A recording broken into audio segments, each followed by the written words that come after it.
আকাশের দিকে তাকালে আমার মনে হয় তুমি আসলে এক বিশাল নীল খাতা, যার প্রতিটি পাতায় লেখা আছে আমার অচেনা ভালোবাসা।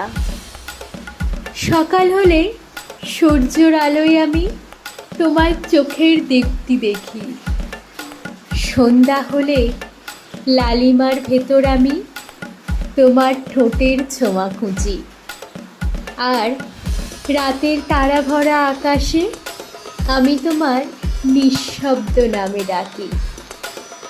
তুমি যদি আকাশ হও, তাহলে আমি সেই চিরন্তন মেঘ, তোমার বুকের ভেতর ঘুরে বেড়ানো, অস্থির অথচ নিবেদিত। মেঘ ভেঙে বৃষ্টি নামে, কিন্তু প্রেম ভেঙে নামে না, সে শুধু তোমার ভিতরেই রং বদলে বেঁচে থাকে।